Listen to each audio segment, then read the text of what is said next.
vu qu'il y avait des mots en araméen, etc., on dit qu'il parlait principalement araméen, mais tu m'as dit que les évangiles, ils ont été écrits en grec, vu que c'était la langue de l'Empire pour propager le message. Mais je te dirais que la traduction du message, ça serait pas une altération du message? Pourquoi? Quand j'ai un Coran en anglais ou un Coran en français, est-ce que c'est une altération du message? En fait, le Coran en français et le Coran en anglais, c'est l'interprétation de la personne qui l'a traduite. C'est-à-dire le vrai Coran, il est en arabe. Et OK, alors ça a été alterné. Alors, quand on traduit de arabe à français, le texte est alterné. Parce que c'est une interprétation, alors c'est pas une traduction mot par mot. Alors, chaque fois qu'on traduit le Coran, c'est alterné, parce que c'est interprété. C'est ça que tu es en train de dire? je dis pas que c'est altéré, il y a une différence entre altéré, mais je dis que si on, par exemple, on prend le Coran en arabe et on prend en anglais, on va perdre beaucoup moins de palettes de possibilités de traduction et d'interprétation. Ok? En arabe, on a une... Alors, le sens du message ne peut pas être traduit à 100%, selon toi? Oui, selon moi, oui. Parce que... OK, alors le Coran ne peut pas être préservé quand on traduit à d'autres langues. Ça doit... Ah ouais? Par exemple, en anglais, par exemple, tu vas avoir deux Corans différents en anglais qui ont été traduits par deux personnes différentes. Tu vas avoir des mots et des mots qui sont différents. Donc les personnes, les traducteurs, vu que c'est des humains, ils choisissent selon leur sensibilité des mots différents. Je te pose la même question. Alors ça veut dire que le Coran n'est pas préservé. Dès qu'on change la langue du Coran... Non, je dis pas qu'il n'a pas été préservé. Parce que la préservation du Coran, comment elle a été faite en arabe. Moi, je te parle de la Bible, comment ça a été fait au début. Tu m'as dit qu'il y avait directement une traduction vers le grec. Moi, je te dis que le sens original de la Bible, c'est impossible qu'il soit à 100% préservé si on a switch de l'araméen au grec. OK, alors dans ce cas, le Coran, chaque fois qu'il est traduit dans une autre langue que l'arabe, le sens n'est pas préservé. Alors le sens change. Alors Allah n'est pas capable de préserver le Coran si ça change de langue. Alors moi, mon Dieu, il est capable de garder le sens du message, même si on traduit dans n'importe quelle langue. OK? Alors ma position est plus forte que la tienne, mon ami. Attends. Ça, c'est... En parlant de linguistique, il y a des phrases que je vais dire en français qui seront mal traduites en anglais. Il y a des phrases que je vais dire en anglais qui seront mal traduites en français. C'est ça. Alors, Allah ne peut pas préserver le Coran dès qu'on change de langue. C'est pas en termes de... Tu dis qu'il y a des sens qui changent. Si le sens change, ça veut dire que c'est pas bien traduit. C'est normal parce que les langues changent. Et les langues, ils peuvent pas refléter exactement... Il y a des mots qui n'existent pas en français, par exemple. Il y a des mots en arabe qui n'existent pas en français. Mais ma question pour toi, c'est que ce n'est pas le sens du Coran qui a été changé et tout. Ma question, c'est la Bible. Comment est-ce que tu peux garantir que le sens a été... comment le sens a été à 100% préservé? Moi, je suis d'accord avec toi. C'est quoi, tu penses que ton Dieu est supérieur, qu'il est fort, qu'il peut garder le sens? Moi, tu sais quoi, c'est comme une croyance louable et honorable. Mais il faut que tu me le prouves.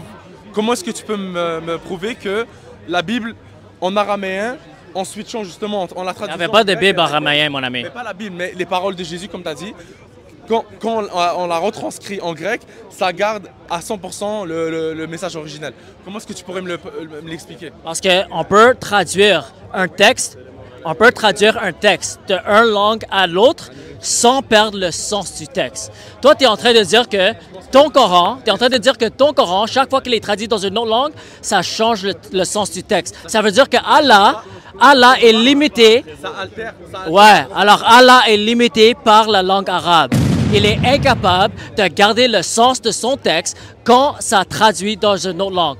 Moi, mon Dieu, si on traduit de l'hébreu à grec, par exemple, on va garder le sens du texte. Il peut y avoir des mots, mon ami, il peut y avoir des variations de mots, il peut y avoir des variations les ordres de différents mots, mais le sens du texte va toujours rester la même. C'est ça notre affirmation.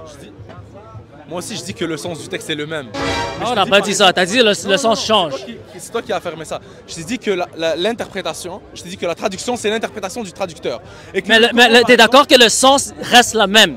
Oui. OK, alors ton argument est détruit maintenant. Parce que ton argument, c'était que si on traduit de araméen à grec, là, le sens va changer. Mais tu viens d'affirmer que quand on traduit une langue, quand tu traduis l'arabe à une autre langue, le sens reste la même. Alors, par ta propre bouche, tu as affirmé qu'on peut traduire un texte à une langue à une autre sans perdre le sens du texte. Je peux faire mon argument. J'ai pas dit que le sens fondamental est différent. Je t'ai dit juste que si tu traduis le Coran de l'arabe à l'anglais, c'est l'interprétation du traducteur, ok? Ce qui va faire que plusieurs mots vont changer. Donc je dis que si quelqu'un veut vraiment apprendre le Coran et comprendre le sens vraiment à 100% originel, ça serait mieux de le lire en arabe. Ok, alors Allah est plus juste pour les Arabes. 4% les habitants sur la terre. Laisse-moi terminer mon argument et après je pourrai répondre à ta question. Je dis juste que par exemple si tu traduis un Coran en anglais, il y aura deux traductions différentes qui auront des mots différents, ok? Ça c'est une réalité, tu peux le voir, tu peux aller le voir. D'accord, mais le sens reste la même. Toi, ton information... Le sens de base reste le même. Exact. Je te dis que en termes de palette d'interprétation, on en perd. En le gardant en arabe, on a plus de palette d'interprétation, on peut mieux saisir les différents sens, les différents... Parce qu'il y a pas, des fois, il n'y a pas juste un seul sens. Il y a une différente interprétation. Alors, tu perds le sens du message quand tu traduis. Je ne dis pas que je perds le sens. Tu es en train de dire qu'il y a différentes interprétations et tu perds l'essentiel, tu perds l'original. Tu gardes l'essentiel. Alors, c'est quoi le problème quand on traduit d'une langue à l'autre? Il n'y a aucun problème, mon ami. Tu es en train d'argumenter contre toi-même. Je suis en train d'argumenter entre moi-même parce que je dis qu'on perd une grande palette d'interprétation. Et voilà. Tu dis, on perd un grand palette d'interprétation. Oui. Alors, chaque fois que le Coran est traduit à une autre langue, on perd un grand palette d'interprétation. Ça veut dire que l'interprétation divine, là, Allah n'est pas capable... L'interprétation n'est pas divine. Ça n'existe pas. L'interprétation n'est pas divine. Ton interprétation est différente de la mienne. Je suis en train de... Parce que le Coran est... Selon toi, le Coran est divin. OK? Oui. Alors, l'arabe est le texte parfait, le texte divin. Oui. Mais cette perfection-là ne peut pas être transmise, peut pas être, selon toi, peut pas être traduite à une autre langue. Alors, ça veut dire que c'est seulement les Arabes, les personnes qui savent comment lire arabe, qui ont le texte original, divin et parfait. Alors, on peut venir à la conclusion que Allah n'est pas capable de transmettre ce texte parfait à une autre langue. Moi, mon Dieu, il est capable de le faire. Parce qu'il est un Dieu pour toutes les nations. Alors, quand tu traduis d'un texte à une autre langue, on garde le sens du texte et le texte demeure divin. Prouve-moi d'une manière objective, comment est-ce que tu pourrais traduire la Bible, c'est des milliers et des milliers de mots, de l'araméen au grec, et ça va garder le sens à 100%. Ça n'existe pas en linguistique. Genre, traduire, c'est trahir. Dès que tu traduis, c'est plus le... Encore, tu es en train de détruire ton Coran chaque fois que tu dis ça. Parce que mon Coran, il est en arabe. Ton Coran a été traduit dans plein de langues. Oui, alors ton Coran, chaque fois qu'il est traduit, il n'est pas préservé par Allah. Okay. Oublions mon Coran et réponds à ta Bible. Toi, comment est-ce que tu peux prouver que de l'araméen au grec, on va garder à 100%, tu m'as dit que Dieu est capable de faire ça. Linguistiquement, c'est impossible. Donc comment est-ce que tu peux me prouver que ça va garder à 100% le sens? Mon ami, quand on traduit d'un texte à un autre texte, on peut garder le sens du message. Okay? Peut-être qu'il y aurait des variations de mots. Okay? Les mots qu'on doit utiliser pour partager un message, peut-être ça peut varier avec les différentes langues. Mais le sens du texte, ça peut être traduit d'une langue à l'autre. Alors nous, notre information, c'est que le message de Dieu n'a jamais changé. Et quand on traduit ce texte à une langue à l'autre, ça ne change pas le sens du texte. Les mots peuvent varier. Peut-être qu'il peut y avoir des erreurs scribales, des hommes qui copient mal parce qu'ils ne sont pas éduqués. Mais... Ça fait 1 heure, j'entends. C'est bon. Tu viens d'affirmer... Là. Non, attends. Mais il a la voiture, donc je suis un peu relié par lui.